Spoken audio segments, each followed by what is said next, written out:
तो नमस्कार, मैं हूँ तरुण गिरी गोस्वामी और मैं लाता हूँ आपके लिए रहस्यमयी कहानियाँ। प्राचीन काल की बात है। असम के जंगलों में एक छोटा सा गांव था। उस गांव से सटे हुए जंगल में तांत्रिक बटुकनाथ की एक कुटिया थी। बटुकनाथ पहुंचे हुए तांत्रिक थे और बहुत सारी सिद्धियां उन्होंने सिद्ध कर रखी थीं। बटुकनाथ से अनेक सिद्धियां प्राप्त करने के लिए बहुत सारे तांत्रिक उस आश्रम में आते थे।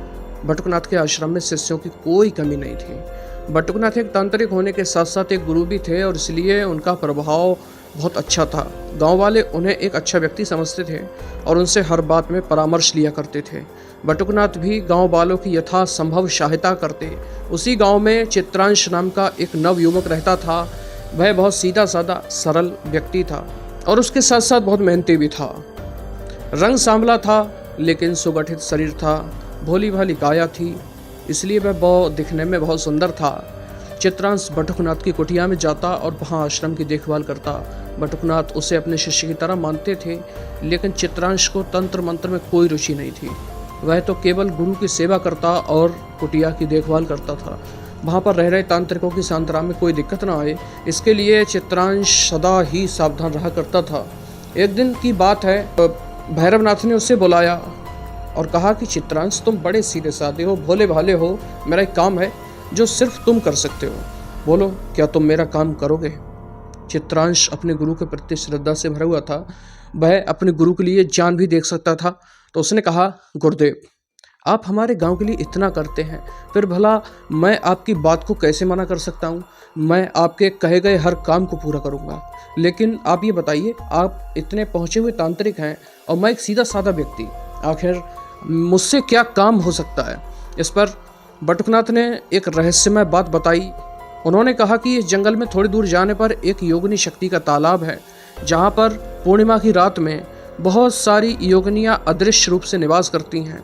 उस तालाब से यदि पूर्णिमा की रात को यदि कोई जल ले आए और उस जल का स्पर्श किसी योगिनी से हो जाए तो वह जल बहुत शक्तिशाली हो जाता है और उससे अगर तांत्रिक प्रयोग किया जाए तो प्रयोग करने वाले को बड़ी अनूठी शक्तियाँ मिल सकती हैं। परंतु एक दिक्कत है, जब भी कोई तंत्र सीखने वाला व्यक्ति, तंत्र साधक उस तालाब के किनारे जाता है तो योगिनियों को पता चल जाता है और वे गायब हो जाती हैं। फिर उस योगिनी तालाब का जल एक सीधा साधा जल बन जाता है, उसमें कोई विशेष शक्ति नहीं रह जाती है। तुम तंत्र विद्या से बहुत रूबरू हो और यदि तुम पूर्णिमा की रात को वहाँ पर जाओगे, वहाँ से जल ले आओगे तो अवश्य ही उस जल का स्पर्श होते ही योगिनी मेरी तांत्रिक शक्तियाँ बढ़वा सकती है। चित्रांश को तंत्र मंत्र, योगिनी, यक्षिणी, इन सब की कोई विशेष जानकारी तो थी नहीं। उसने सोचा कि रात के समय पे केवल वहाँ पे जाना है और जल लेके आना है। गुरुजी कह रहे हैं तो इसमें कोई खतरे वाली बात तो होगी नहीं। उसने अपनी स्वीकृति दे दी और गुरुदेव ने उसे पूर्णिमा के दिन आने को कहा। धीरे धीरे समय गुजरता गया और तय समय पर पूर्णिमा भी आ गई। चित्रांश गुरु के कहे अनुसार उनकी कुटिया पर आ पहुंचता है। उसी समय पे तांत्रिक बटुकनाथ भी तैयार थे। उन्होंने चित्रांश को एक आमंत्रित किया हुआ घड़ा दिया और कहा कि तुम इसे लेकर आज पूर्णिमा की मध्यरात्रि को उस योगिनी तालाब के पास जाओगे। वहां से जल लेकर के किसी घड़े में मेरे पास आ जाना, लेकिन ध्यान ये रखना कि तुम कहीं किसी रास्ते में किसी छलावे में या भुलावे में मत पड़ जाना। और इसके साथ बटुकनाथ ने एक मंत्र भी दिया। उन्होंने कहा कि यह एक गुरु मंत्र है, जब भी तुम्हें डर लगे तो तुम इस मंत्र का जाप कर लेना। चित्रांश उस मंत्र को याद करके गुरु से घड़ा लेकर के पूर्णिमा की रात को उस तालाब की ओर चल देता है। जैसे ही मध्यरात्रि का समय आता है और चित्रांश उस तालाब के किनारे पहुंचने वाला होता है तो अचानक उसे लगता है कि उसके पीछे पायलों की आवाज़ आ रही है और कोई धीरे धीरे चलता हुआ उसके करीब आ रहा है। चित्रांश को डर लगने लगता है, रोंगटे खड़े होने लगते हैं। उसने सोचा भी नहीं था कि उसके साथ ऐसा भी कुछ हो सकता है, लेकिन उसे अपने गुरु पे भरोसा था क्योंकि वह एक सरल बालक था। धीरे धीरे आवाज़ चलकर इतनी करीब आ गई कि अब उसकी पीठ पे गर्म सांसें महसूस होने लगी। चित्रांश के दिमाग ने काम करना शुरू किया। उसने गुरु मंत्र को दोहराना प्रारंभ कर दिया और आश्चर्यजनक रूप से दिए गए मंत्र को मन ही मन दोहराने से वह आवाज़, वह सांसों का स्पर्श एकदम से गायब हो गया। चारों तरफ शांति पसर गई और चित्रांश फिर से तालाब की तरफ चल दिया। तालाब के किनारे पहुंचकर उसने देखा कि तालाब बड़ा ही शांत है। चारों तरफ मनोरम वातावरण पसरा हुआ है, लेकिन वहाँ पर कोई भी दिखाई नहीं दे रहा है। चित्रांश को लगा यह तो बड़ा आसान काम है, पता नहीं गुरुजी इतना डर क्यों रहे थे। उसने घड़े को जल में डुबाया और जैसे ही वह घड़े को जल से बाहर निकालने वाला था, उसे लगा कि किसी ने घड़े को नीचे से पकड़ लिया है। चित्रांश थोड़ा और जोर लगाता, लेकिन घड़ा अपनी जगह से टस से मस नहीं हुआ। धीरे धीरे चित्रांश की रीढ़ की हड्डी डर बैठने लगा। फिर उसने गुरु मंत्र को उच्चारित करना चाहा, लेकिन फिर उसने देखा कि जल से उस घड़े को पकड़ी हुई एक बड़ी ही सुंदर स्त्री निकल रही है। स्त्री का सौंदर्य ऐसा था कि उसने ऐसा सौंदर्य ना तो कभी देखा था और ना ही ऐसे सौंदर्य कभी कल्पना की थी। वह सुंदरी जल से ऐसे निकल रही थी जैसे मानो नीचे से कोई दिव्य शक्ति उसे ऊपर की तरफ ला रही हो। उससे भी अधिक आश्चर्य वाली बात यह थी कि उस सुंदरी का शरीर कहीं भी जल से भीगा हुआ नहीं था। ऐसा लग रहा था जैसे वह सूखे स्थान से निकल रही हो, अर्थात यदि कोई पानी में से बाहर निकलेगा तो उसके कपड़े में पानी लग जाएगा, लेकिन उस सुंदरी के साथ ऐसा कुछ भी नहीं था। उस सुंदरी वह दिव्य थी, दिखने में बहुत ज़्यादा सुंदर थी, लेकिन वह सुंदरी गीली नहीं थी, बिल्कुल उसके कपड़े सूखे हुए थे। चित्रांश उसकी सुंदरता को देखता रह जाता है और अचानक उसके अंदर काम वासना की भावना जागृत होने लगती है और उस स्त्री के प्रति एक कामुक आकर्षण महसूस करने लगता है। स्त्री पूरी कामुकता के साथ उसे देख रही थी और उसके शरीर के जो वस्त्र थे वह भी उत्तेजक थे। वह किसी के मन में भी उत्तेजना भर सकने में समर्थ थे।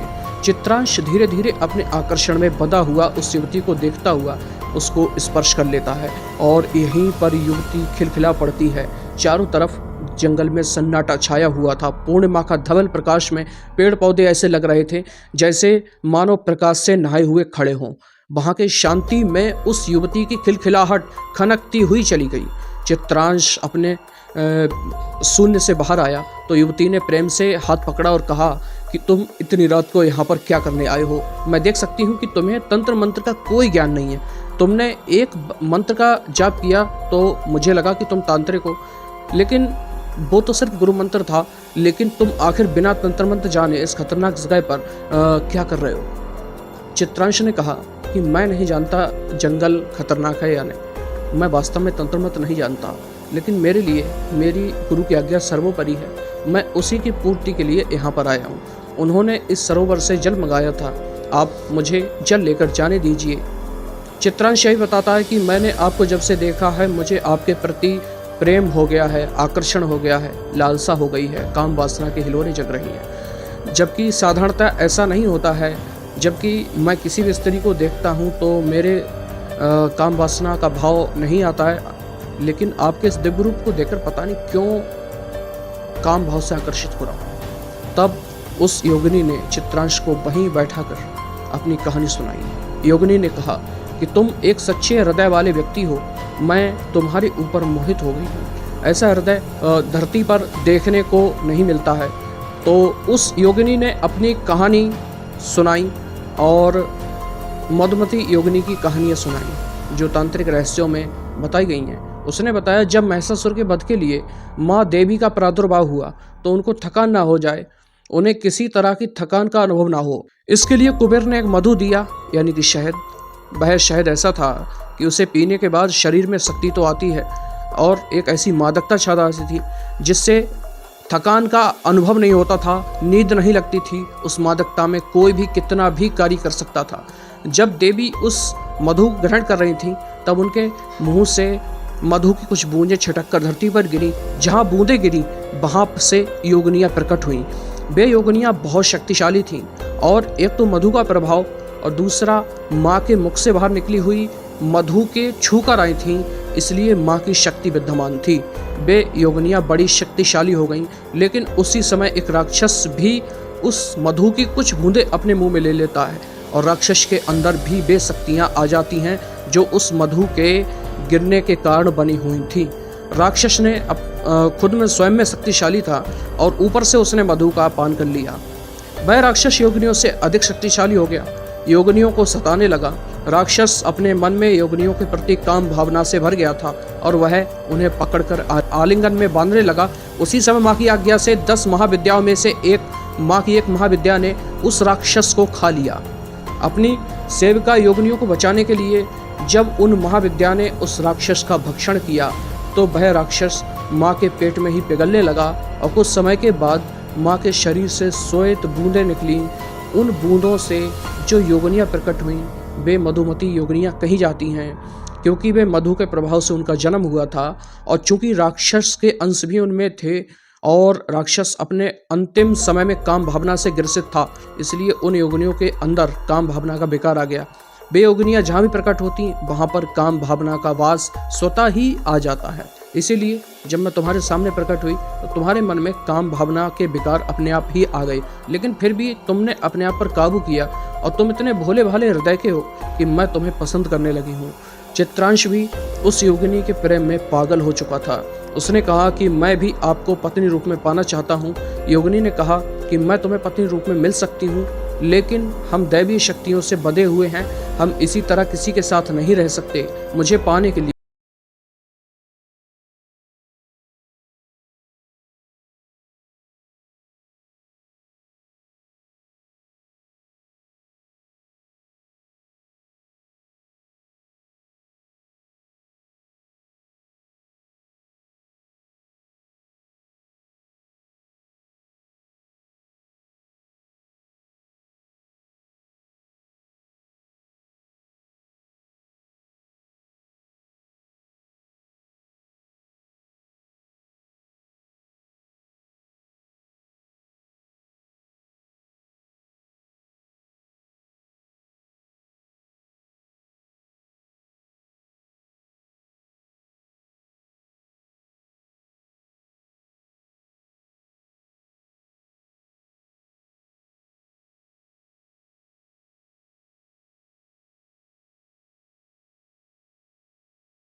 प्रति काम से भरा हुआ आकर्षण महसूस करता।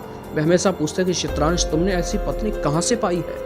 लेकिन चित्रांश इसका कोई सीधा साधा उत्तर नहीं देता। वह मुस्कुरा देता और बातें बनाने लगता।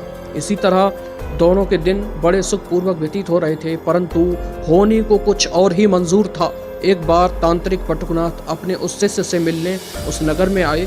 बटुकनाथ के आने पर चित्रांश ने उनकी बड़ी आवभगत की, उनकी सेवा सत्कार किया और उन्हें उचित आसन देकर भोजन आदि का प्रबंध किया और उनसे बातें करने लगा। इसी दौरान बटुकनाथ किसी काम से घर के अंदर जाता है तो अचानक से नहाती हुई उस योगिनी पर उनकी नज़र पड़ जाती है। योगिनी अपने मानवीय शरीर में थी, लेकिन बहुत दिव्य लग रही थी। बटुकनाथ ने देखा कि पानी से भीगी हुई वह योगिनी बड़ी आकर्षक और कामोत्तेजक है। बटुकनाथ एक तांत्रिक थे, देखते ही समझ गए कि यह योगिनी है। अब जानते थे कि चित्रांश ने साधना की है, लेकिन उस योगिनी के काम भाव से ग्रसित होकर बटुकनाथ उस योगिनी को प्राप्त करने का उपाय सोचने लगे। और फिर वे अपने आश्रम में लौटते हैं, लेकिन उनका मन एक भी पल आश्रम में लगता ही नहीं था। वे जानते थे तंत्र बल प्रयोग करके अगर योगिनी को अपने पास बुलाने की कोशिश करेंगे तो योगिनी की शक्ति उनसे अधिक है, वह उन्हें उचित दंड दे सकती है। इसलिए बटुकनाथ बड़ी ही चिंता में रहने लगे। आखिरकार एक उपाय उनके दिमाग में आता है। वे फिर से चित्रांश के पास आते हैं। चित्रांश से कहा कि मैं एक ऐसी साधना करने जा रहा हूँ जिसमें योगिनियों से मुझे जान का खतरा है। तुम कम से कम अपनी पत्नी से तो अभय का वचन लेकर आओ कि वह मुझे कुछ हानि ना पहुँचाए। वह यदि अभय का दान दे दे तो बाकी योगिनियों से वे किसी भी तरह से निपट लेंगे। भोला भाला चित्रांश अपने गुरु पर भरोसा करता था। वह गुरु की बातों में आ गया। उसने अपनी पत्नी बनी हुई योगिनी से कहा कि मेरे गुरुदेव तुमसे अभय चाहते हैं, तुम उन्हें अभय प्रदान करो। योगिनी ने चित्रांश को समझाने का प्रयास किया कि किसी पर भी भरोसा नहीं किया जा सकता, लेकिन चित्रांश भोला था। उसने कहा कि उन्होंने मेरे लिए इतना किया है, हमारे तुम्हारी मुलाकात सिर्फ उन्हीं के कारण हुई है, तो तुम मेरा छोटा सा काम नहीं कर सकती।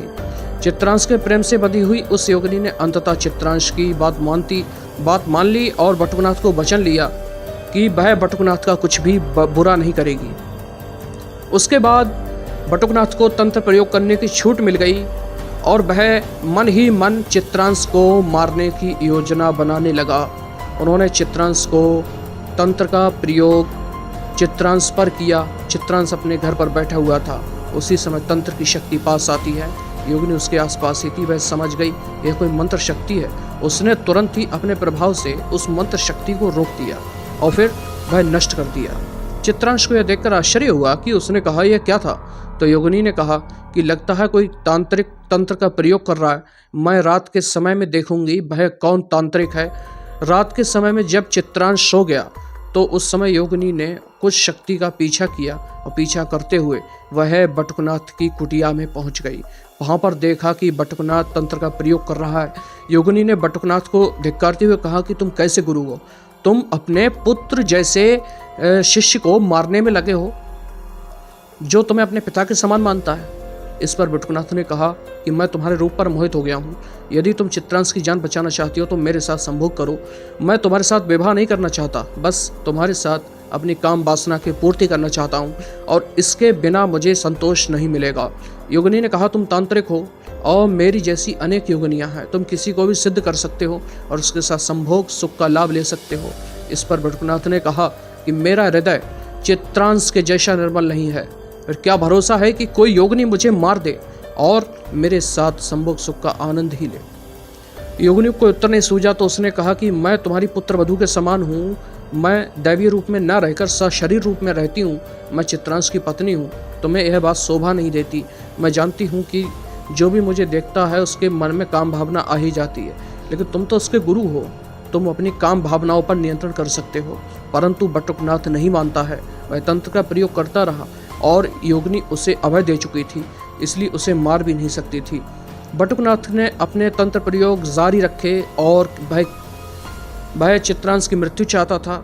उसके बाद योगिनी मेरा कुछ नहीं बिगाड़ सकती और मैं इसे तंत्र बल से बांधकर अपने वश में कर लूँगा।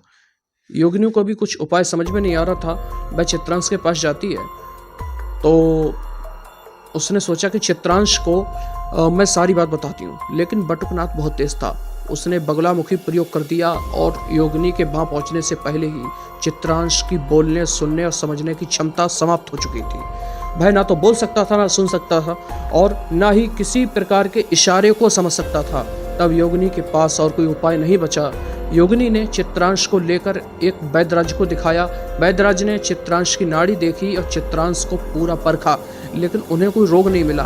तब वैद्यराज ने कहा कि लगता है किसी ने इस पर तंत्र का प्रयोग किया है।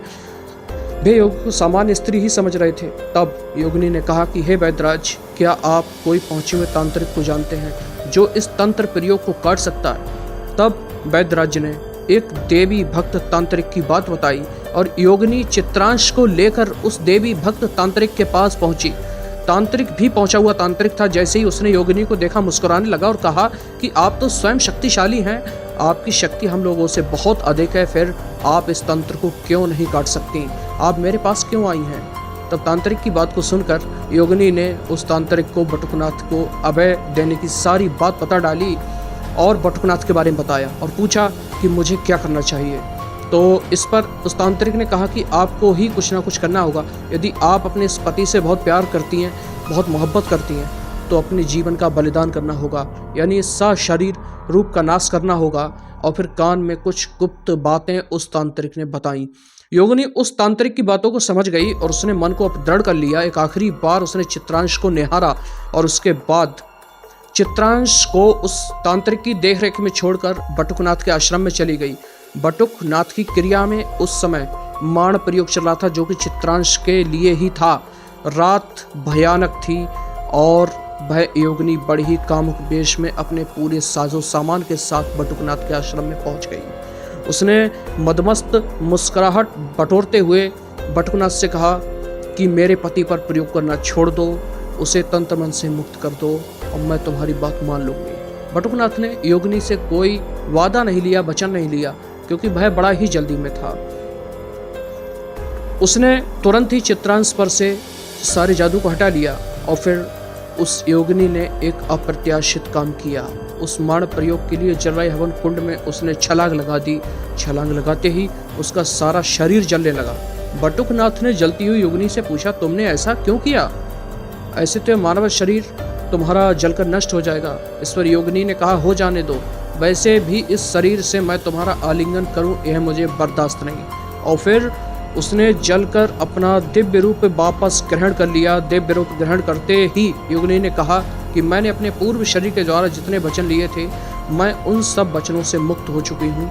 मैं चित्रांश की पत्नी होने से भी मुक्त हूँ। मैं उसके पास नहीं जा पाऊंगी, लेकिन मैं तुम्हारा इलाज जरूर करूंगी। यह कहकर बटुकनाथ के शरीर के अंदर प्रविष्ट हो जाती है और शरीर के अंदर अनेक नसों को काट डाला, जिसके चलते बटुकनाथ के शरीर से रक्तस्राव होने लगा और अंदर ही अंदर उसका रक्त बहुत तेजी से बहने लगा। और बाहर आकर कहा कि यही तुम्हारा पश्चाताप है और तुम तड़प तड़प कर मर जाओगे, तुम्हें कोई बचाने वाला भी नहीं आएगा। बटुकनाथ को भी तब तक अपनी गलती का एहसास हो चुका था। जैसे ही उसके दिमाग से काम वासना का भूत उतरा तो उसने सोचा कि अरे मैंने क्या गलत कर दिया। तो उसने अपने शिष्य को मरते मरते यह वरदान दिया कि उसे फिर से योगिनी की संगत प्राप्त होगी। और चित्रांश वहाँ पर जब स्वस्थ हुआ तो उसने भी उस तांत्रिक से, जो वहाँ पर दूसरा तांत्रिक था, उससे पूरी कहानी सुनी। तो गुरु के वरदान के स्वरूप चित्रांश ने जब दूसरी साधना करनी आरंभ की तो उसे तत्काल ही वह योगिनी प्राप्त हो गई और चित्रांश एक बार फिर से सुखपूर्वक अपना जीवन व्यतीत करने लगा। और बटुकनाथ अपने पश्चाताप से जलते हुए कुछ समय के पश्चात वही मृत्यु को प्राप्त हो गया। तो दोस्तों, कैसी लगी आपको हमारी आज की कहानी? कमेंट बॉक्स में हमें ज़रूर बताइएगा और लाइक करना, कमेंट करना, शेयर करना, सब्सक्राइब करना मत भूलिएगा। तो मिलते हैं अगली कहानी में, तब तक के लिए नमस्कार।